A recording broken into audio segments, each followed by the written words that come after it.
नमस्कार दर्शक बंधु आमी दशभुजा ब्लग्स आबारो तोमादेर सामने हाजिर। आशा करछि तोमरा प्रत्येके भालो आछो, सुखे आछो। तोमादेर सुख शांति समृद्धि कामना करे आमी आमार ब्लगटा शुरू करछि। ताहले आजके आमार ब्लगटा हलो तोमरा आगेओ दिएछि आबारो दिচ্ছি এই ফুল দিয়ে পুজো করার আগে সমস্তটা শুনে নাও বা জেনে নাও, তা না হলে অনেক বিপদ থেকে বাঁচবে। তাহলে আজকে বলবো কি ফুলের কথা আমি ভিডিওতে বলবো এবং কোন কোন ফুল কোন ঠাকুরকে দিতে হবে।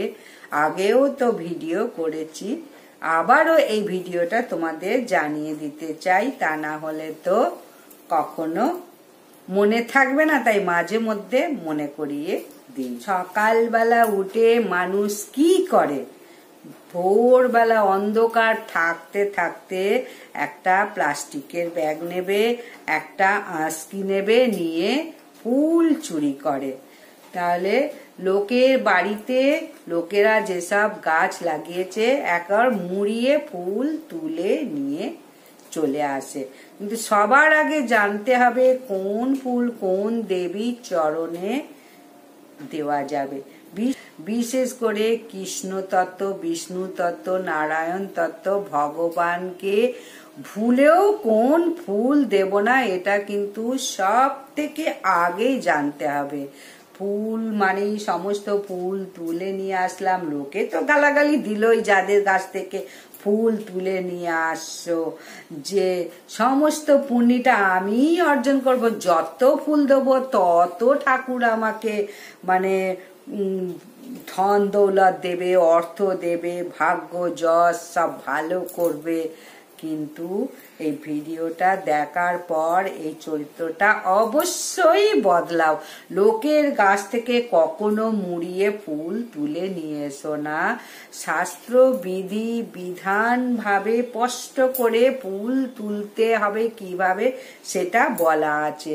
এত সুন্দর করে ফুল তুলতে হবে যাতে গাছে কিন্তু কোনো আঘাত না লাগে। অনেকে কি লাঠি দিয়ে দিয়ে উঁচুতে আছে, লাঠি দিয়ে দিয়ে গাছে মেরে ফুলগুলো তুলছে, কিন্তু এরকম কখনো তোলা উচিত না। এমন ভাবে আস্তে আস্তে তুলবে গাছের কোনো আঘাত না লাগে, বা কুঁড়ি না ছেড়ে, বা পাতা না ছেড়ে, এইসব যেন দেখতে হবে। তারা যে কত পাপ করছে ওইভাবে ফুল তুলে, সেটা তারা নিজেরাও জানে না। তারা ভাবছে এটাতেই আমরা অনেক পুণ্য করছি। তারা কিন্তু ঘোর অন্যায় করছে, ঘোর পাপ করছে এবং নরকে যাওয়ার রাস্তাও তারা তৈরি করছে এইভাবে ফুল তুলে। তাহলে সবার প্রথমে বলবো, ভগবান শ্রীহরিকে যদি কিছু দিতে চাও তাহলে অবশ্যই বোঁটা সহ তুলসী দল, তুলসী পাতা তুলে চন্দনে মাখিয়ে তারপরে বিষ্ণুর চরণে দাও।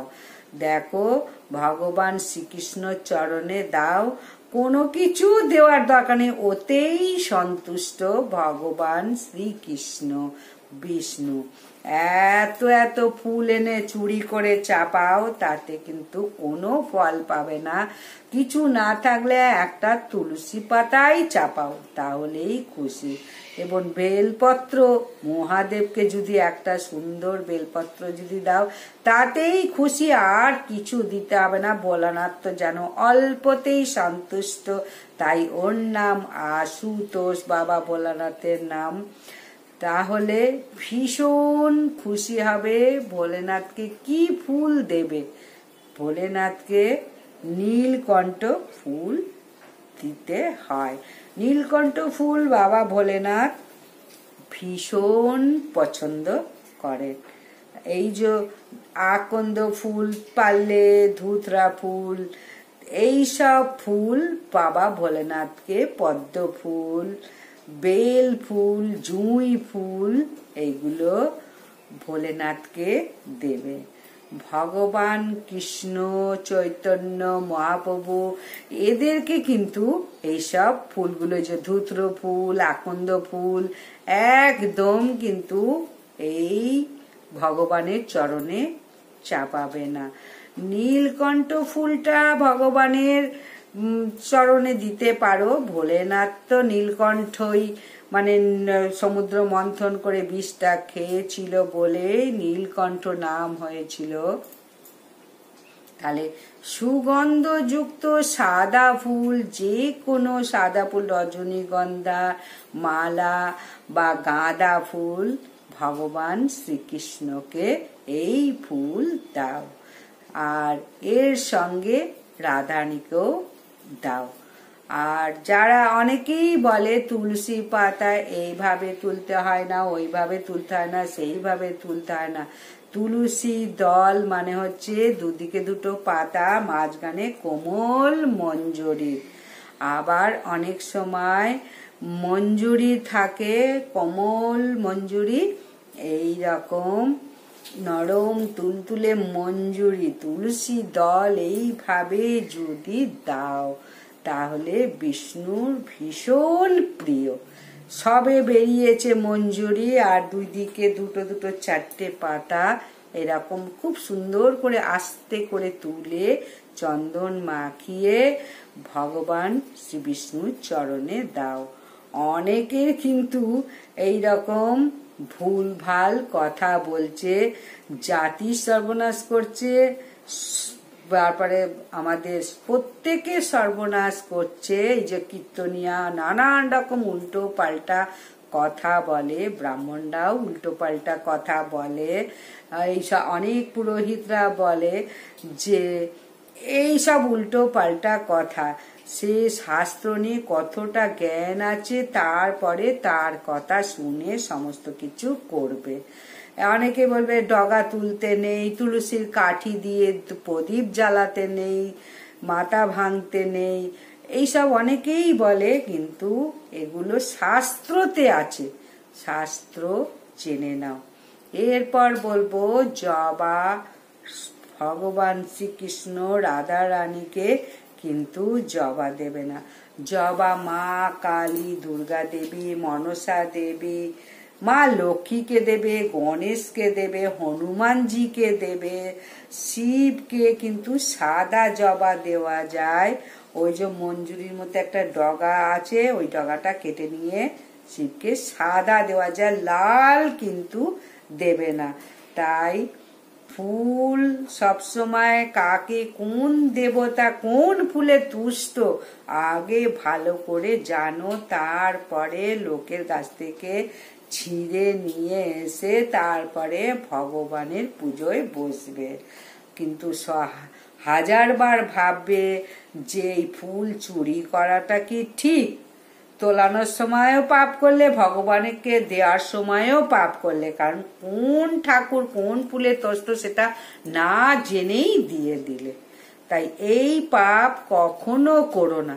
তাহলে এইবারে কি বলবে যে আমি ভগবানকে এত ডাকছি, এত পুজো করছি, ভোরবেলা উঠে ফুল তুলে এনে ঠাকুরকে দিচ্ছি, তো আমার কোনো উন্নতি নেই, আমার কোনো ভালো হচ্ছে না।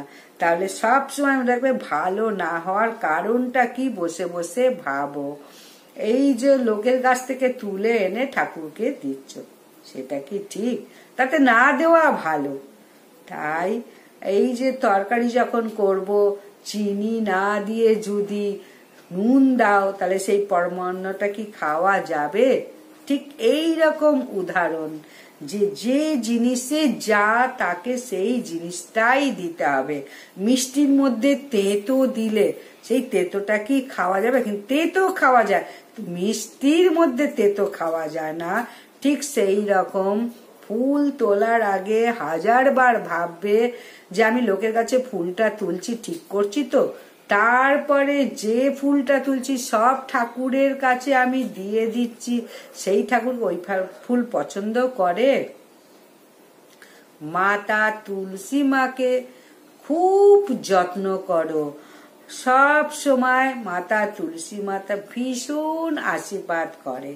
বেল পাতাও রোজ কিন্তু তুলতে নেই, সোমবার কখনো বেল পাতা তুলবে না। আর একটা বেল পাতা কিন্তু গুরুত্বপূর্ণ কথা, যে একটা বেল পাতা 6 মাস ধরে ভোলে বাবাকে দেওয়া যায়। সেটা কি করে? গঙ্গার জলে ধুয়ে ধুয়ে নিয়েও কিন্তু সেই বেলপাতাটা আবার দেওয়া যায়। এটা অভাবে হয়। এই যে বেলপাতা পাওয়া খুব কঠিন, কিন্তু ভোলে বাবাকে তো একটা বেলপাতা দিয়ে পুজো করতেই হবে। 6 মাস বেলপাতা দেওয়া যায় সুন্দর করে রেখে। তাহলে এটাও একটা আশ্চর্যের কথা, শাস্ত্রে আছে। তুলসী পাতাও ঠিক তাই, আজকে তুলে 7 দিন 10 দিনও ব্যবহার করা যায়। তুলসী পাতা খুব সুন্দর করে যত্ন করে রেখে দিলে প্লাস্টিকে করে দেখবে তুলসী পাতাও 10 দিন দেওয়া যায়। কারণ তুলসী পাতা যেদিন সেদিন তোলা উচিত না, এটা সবসময় জানতে হবে কবে তুলসী পাতা তুলতে হয়। তুলসী পাতা তোলার আগে কিন্তু মাতা তুলসী রানীকে অনুমতি নেবে, তারপর তুলসী পাতা তুলবে। বলবে আমি প্রভুর চরণে এবং প্রভুর ভোগে দেবো, মাতা তুলসী রানী আমি কি পত্র তুলতে পারি? এই বলে নমস্কার করে হাতে তালি দিয়ে এবং মন্ত্র বলতে বলতে তবেই তুলসী পত্র ভোগে দেওয়ার জন্য, চরণে দেওয়ার জন্য তোলো। তা না হলে কিন্তু তুলসী মহারানী দেবীও অভিশাপ দেবে। তাই আর ওইরকম ভাবে অনুমতি চাইলে দুজনেরই আশীর্বাদ পাবে, মহারানীরও আশীর্বাদ পাবে, আবার ভগবান শ্রীকৃষ্ণেরও আশীর্বাদ পাবে। তাহলে তুলসী মহারানীর তোলার মন্ত্রটা বলে দিই। ডালে কৃষ্ণ পাতায় হরি, সরে যাও প্রভু তুলসী তুলি। এইভাবে 3 বার বলবে, হাতে তালি দেবে বা তুড়ি মারবে, তারপরে তুলসী পাতা তুলবে। তুলসী পাতা তোলারও নিয়ম আছে, সব কিছুর একটা নিয়ম আছে। নিয়ম মেনে করো, তবেই তোমার উন্নতি হবে, সংসারে কল্যাণ হবে, পুজো করা সার্থক হবে। এই সব নিয়মগুলো মানে। তাহলে আজকের মতো বিদায়, এখানেই শেষ করছি। পারলে লাইক, সাবস্ক্রাইব, শেয়ার করে দাও এবং কিছু জানার থাকলে অবশ্যই কমেন্ট করো।